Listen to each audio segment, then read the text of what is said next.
Hey guys, कैसे हो आप लोग। आशा करता हूँ आप सब अच्छे होंगे। तो आज हम देखते हैं डायनामिक प्रोग्रामिंग का एक क्वेश्चन। क्वेश्चन का नाम है ब्रोकन ब्लॉक्स। और चलिए देखते हैं इसे कैसे सॉल्व करेंगे। तो हमें इस क्वेश्चन में एक ब्लॉक दिया है, एक मैट्रिक्स दिया हुआ है जहाँ पे हर ब्लॉक में कुछ कॉइन्स हैं। जैसा आप देख सकते हैं, पहले सेल में कुछ कॉइन है, दूसरे सेल में कुछ कॉइन है। वैसे ही कुछ हर सेल्स में कुछ कॉइन्स हैं, आपके पास कुछ पैसे हैं। लेकिन कुछ ऐसे सेल भी हैं जहाँ पे आप गए तो वो वुडन सेल है, आप उसके अंदर गिर जाओगे। वहाँ पे आप गए तो आपका गेम ओवर हो जाएगा। तो ये गेम है बेसिकली, आपको मैक्सिमम कॉइन कॉइन कलेक्ट करने हैं। और अगर आप ये रेड सेल में चल जाओगे ना, जहाँ -1 से डिनोट किया हुआ है, तो आप नीचे गिर जाओगे। तो यही फंडा है। अब क्वेश्चन में बोला गया है कि आप गेम स्टार्ट कहाँ से करोगे। तो क्वेश्चन में बोला है कि आप गेम स्टार्ट जीरो लेवल से ही करोगे। जीरो जो रो है ना, वहीं से उसी के किसी सेल से स्टार्ट कर सकते हो। मतलब हम गेम स्टार्ट यहाँ से कर सकते हैं 0 0 से, या फिर हम 0 1 से भी गेम स्टार्ट कर सकते हैं, या फिर हम 0 2 से भी गेम स्टार्ट कर सकते हैं।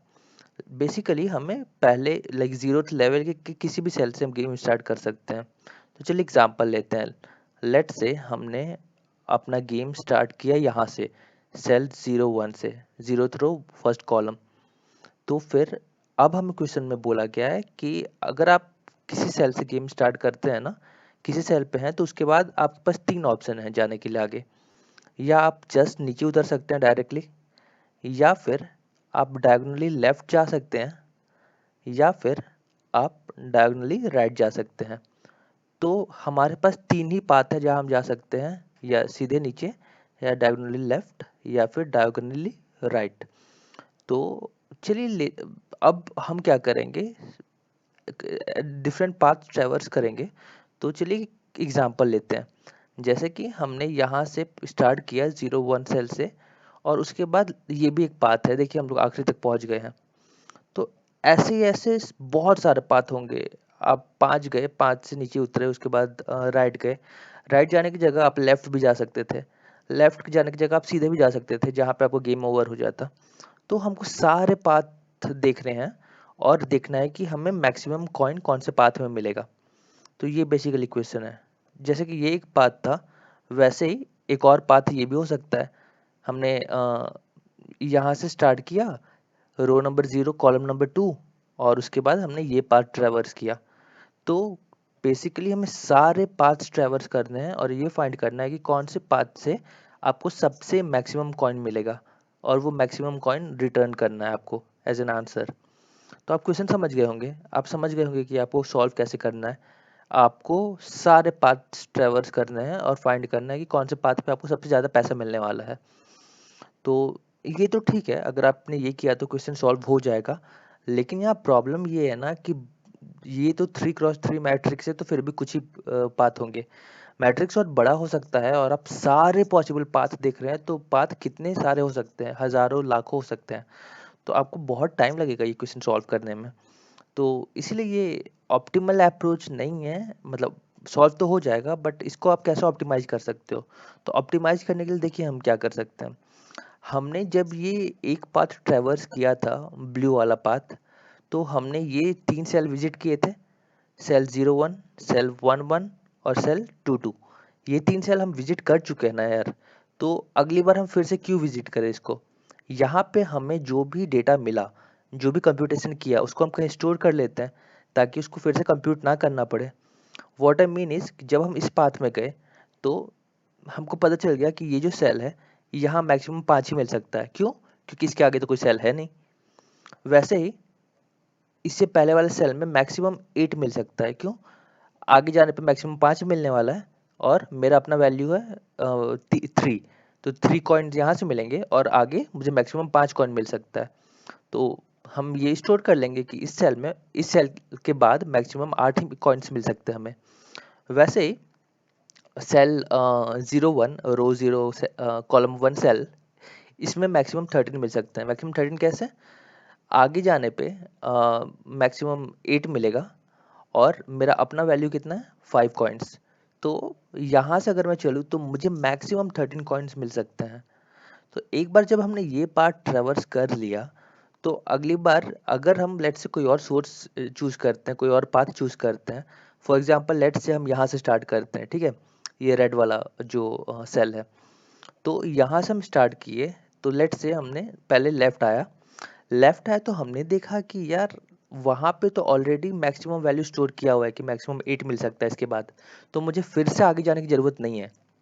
तो इससे क्या है ना कि हमें आगे जाने की ज़रूरत नहीं पड़ेगी, हम यही देख लेंगे कि मैक्सिमम 8 मिल सकता है इस सेल में, और मेरा अपना 6 कॉइन था, तो 8 प्लस 6 मैक्सिमम मुझे 14 कॉइन मिल सकते हैं। तो इससे मेरा ऑप्टिमाइज हो गया, इससे जो ये रेड वाला पाथ था इसको इस सेल के आगे नहीं जाना पड़ा। तो यही दो फंडे होते हैं डायनामिक प्रोग्रामिंग के। पहला, अब सारे पाथ्स ट्रैवर्स करो। दूसरा, जो पाथ्स कॉमन है उसको बार बार ट्रैवर्स ना करना पड़े, इसलिए उसका डेटा कहीं स्टोर कर लो। तो बेसिकली ये पूरा फंडा, इससे जो ट्री है इससे आपको समझ में आ जाएगा। आप यहाँ पे खड़े हैं, ठीक है, स्टार्टिंग में आपके पास 1 2 3 4 5 रास्ते हैं जाने के लिए। तो हर रास्ते में कुछ पैसे फेंके हुए हैं। अब आपसे पूछा है कि आप कौन से रास्ते में जाओगे तो आपको सबसे ज़्यादा पैसे मिलेंगे। तो उसका आंसर आप कैसे दोगे? आप सारे रास्ते में जाके देख लोगे और फाइंड आउट करोगे कि सबसे ज़्यादा पैसे मुझे कहाँ मिलते हैं। तो आप ये ब्लू वाले रास्ते में गए, आप लेट से आपको 100 रुपये मिले। फिर आपने येलो वाले पाथ में गए, लेट से आपको 200 रुपये मिले। फिर आप रेड वाले पाथ में गए, लेट से आपको 50 रुपीज़ मिले। तो ऐसे करके आप सारे पाथ्स को ट्रैवर्स करोगे और ये फाइंड आउट कर लोगे कि मैक्सिमम कॉइन्स, मैक्सिमम पैसा आपको कौन से पाथ में मिल रहा है। लेकिन जो आखिरी का दो पाथ है, ग्रीन और ब्लैक वाला, इसको आप देख सकते हो कि इसमें ये वाला पार्ट कॉमन है। दैट मीन्स कि ग्रीन वाला एक बार हमने पूरा ट्रैवर्स कर लिया पाथ को, तो ब्लैक वाला मुझे पूरा लाइक ब्लैक में करूँगा, लेकिन ब्लैक का आगे जाके मिल जाता है ग्रीन वाले में। तो ये जो पार्ट है ये कॉमन पार्ट है और इसको मैं फिर से ट्रैवर्स नहीं करना चाहता हूँ। तो बस यही फंडा है, हम सारे पाथ देखेंगे बट जो कॉमन पार्ट है उसको हम दो बार ट्रैवर्स नहीं करेंगे, उसका डेटा हम स्टोर रख लेंगे। तो यही फंडा है। और चलिए अब हम कोड देखते हैं तो हमें ज़्यादा समझ में आएगा कि इस क्वेश्चन को कैसे सॉल्व करना है। राइट, तो ये मैंने कोड लिखा है उस क्वेश्चन के लिए, तो समझते हैं कि कोड में क्या हो रहा है। सबसे पहले, अगर मैट्रिक्स एम्प्टी है तब तो मुझे एक भी पैसा नहीं मिलना है, मतलब खाली मैट्रिक्स है, एक भी कॉइन नहीं है, तो पैसा मुझे ज़ीरो मिलना है। तो इसलिए अगर मैट्रिक्स एम्प्टी है तो मैं ज़ीरो रिटर्न कर दूंगा। उसके बाद ये वाला पार्ट को भी छोड़ देते हैं, लाइन नंबर 38। अगला चलते हैं। तो स्टार्टिंग में गोल्ड कॉइन्स कितने हैं? 0।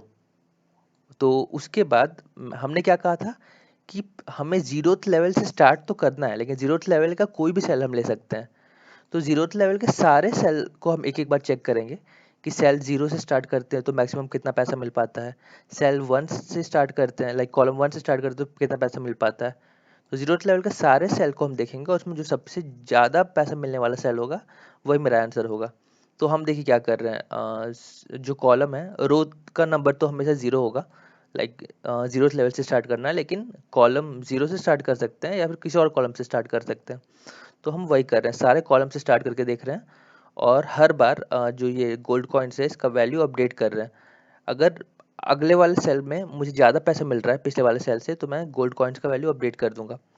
तो वही मैं कर रहा हूँ। ये जो मैक्स गोल्ड फंक्शन है, ये हर ये फाइंड करता है कि किसी सोर्स से स्टार्ट करने के बाद मुझे मैक्सिमम कितने गोल्ड मिल सकते हैं। तो जब हमने जीरोथ रो जीरोथ कॉलम से स्टार्ट किया तो मैक्सिमम कितने गोल्ड मिलेंगे। जब हमने जीरोथ रो और फर्स्ट कॉलम से स्टार्ट किया तो कितने मैक्सिमम मिलेंगे। जीरोथ रो सेकेंड कॉलम से स्टार्ट किया तो कितने मैक्सिमम गोल्ड मिलेंगे। तो हर बार मैं मैक्सिमम वैल्यू, जो मैक्सिमम वैल्यू है उसी को मैं गोल्ड कॉइन्स में स्टोर करूंगा और जो मैक्सिमम वैल्यू है उसको मैं उसी को मैं रिटर्न करूंगा। तो ये फंडा समझ में आ गया कि हम लेवल 0 के किसी भी सेल से स्टार्ट कर सकते हैं, तो इसलिए हमने ये लॉजिक लिखा हुआ है। अब एक बार हमने किसी सेल से स्टार्ट किया तो उस सेल से मिलने वाले मैक्सिमम, उस सेल से और उसके आगे वाले सेल से मिलने वाले मैक्सिमम गोल्ड को हम कैलकुलेट कैसे करेंगे। तो उसके लिए हमने ये मैक्स गोल्ड फंक्शन लिखा है, इसको हम देखते हैं हम क्या कर रहे हैं इसमें। तो चलिए देखते हैं इस फंक्शन में हम क्या कर रहे हैं। यही मेन फंक्शन है, यही मेन फंडा है, जहाँ पे हम सारे पाथ को ट्रेवर्स कर रहे हैं। तो हम क्या कर रहे हैं, सबसे पहले हम कह रहे हैं कि अगर तुम मैट्रिक्स से बाहर जा रहे हो तो 0 गोल्ड मिलेगा, तुम्हें एक भी गोल्ड नहीं मिलना है, आप रिटर्न कर जाओ वहीं से। जैसे अगर रो जो है वो 0 से कम होता है, या रो जो है वो ग्रिड का जो साइज है उससे ज़्यादा होता है, डेट मीन्स आप मैट्रिक्स से बाहर जा रहे हो, और मैट्रिक्स से बाहर जा रहे हो मतलब आपको 0 गोल्ड मिलने वाला है, 0 पैसा मिलने वाला है, तो आप वहीं से रिटर्न कर जाओगे। ये इनवैलिड केस है। वैसे ही अगर आप वुडन बोर्ड पे आ गए, वुडन बोर्ड को हमने -1 से मार्क किया था, अगर आप वुडन बोर्ड पे आ गए तो वहीं पे गेम ओवर हो जाएगा, डेट मीन्स आप आगे नहीं जा सकते हो। तो वहाँ से भी हम 0 रिटर्न कर देंगे, कि अगर वुडन बोर्ड है तो वो आपको 0 कॉइन दे सकता है। अगर वो आउट ऑफ ग्रिड नहीं है, आउट ऑफ मैट्रिक्स नहीं है, और वो वुडन बोर्ड भी नहीं है, दैट मीन्स वो एक वैलिड सेल है, तो हम उसमें देखते हैं कि उसमें कितने कॉइन मिलेंगे। तो अगर वो एक वैलिड सेल है तो जो गोल्ड कॉइन स्टार्टिंग में हम 0 रखेंगे, और गोल्ड कॉइन्स में उस सेल में जितने गोल्ड कॉइन्स है वो ऐड कर देंगे, राइट। तो उस सेल में जो जितने भी गोल्ड कॉइन है उसको हमने ऐड कर दिया किसमें, गोल्ड कॉइन्स में। चलिए अब वो तो ऐड कर दिया, लेकिन अब हमारे मेरे पास 3 ऑप्शन है, या मैं जस्ट नीचे जा सकता हूँ, या फिर मैं डायगोनली लेफ्ट जा सकता हूँ, या फिर मैं डायगोनली राइट जा सकता हूँ वहाँ से। तो ठीक है ना, हम तीनों जगह जाके देख लेंगे। हम बिलो डायरेक्टली बिलो भी जाके देख लेंगे, डायगोनली लेफ्ट भी जाके देख लेंगे, डायगोनली राइट भी जाके देख लेंगे, और इन तीनों में जो मैक्सिमम होगा ना उसी को हम as an like answer return करेंगे। हमने तीनों तो जाके देखा है, बट उसमें से जो मैक्सिमम वैल्यू है उन तीनों में, उसी को हम गोल्ड कॉइन्स में स्टोर करेंगे, तीनों को नहीं। तो ठीक है, अब हमने अपने सेल का गोल्ड कॉइन देख लिया, और हमने देख लिया कि 3 पाथ है, तीनों में से सबसे ज़्यादा गोल्ड कॉइन किस में मिलने वाला है हमें। तो ये दोनों गोल्ड कॉइन एक बार जब हमें पता चल गया एक बार कि मुझे मेरे सेल में कितने मिलने वाला है और आगे वाले सेल से मैक्सिमम कितने मिलने वाला है, तो उसके बाद तो वही मेरा आंसर हो गया ना, उसको मैं रिटर्न कर दूंगा गोल्ड कॉइन्स को। तो ये हम कर रहे हैं बेसिकली, जो हमने देखा था कि सारे पाथ ट्रैवर्स करके देख लो, ये एक रिकर्सिव फंक्शन है, तो ये सारे पाथ को ट्रैवर्स करके देखेगा। अब वो पहला काम तो हमने कर लिया, हमने सारे पाथ को ट्रैवर्स करके देख लिया, लेकिन सेकंड पार्ट क्या था, हमें इसको ऑप्टिमाइज करना था। जो चीज़ हम पहले से कैलकुलेट कर चुके हैं उसे हम फिर से कैलकुलेट नहीं करना चाहते हैं। तो इसीलिए मैंने एक 2D मैट्रिक्स बनाया है, और उसको -1 से स्टार्ट किया। -1 मतलब नॉट कैलकुलेटेड। तो स्टार्टिंग में सारे सेल्स -1 है, मतलब किसी भी सेल के लिए कुछ कैलकुलेट नहीं हुआ है। लेकिन जब किसी भी सेल को हम ट्रैवर्स करते हैं, किसी भी सेल का हम फाइंड आउट करते हैं कि मैक्सिमम गोल्ड कॉइन कितना हो सकता है उस सेल से स्टार्ट करके, तो एक बार आंसर मेरे पास है तो उस आंसर को हम इस लुकअप टेबल में स्टोर कर देंगे।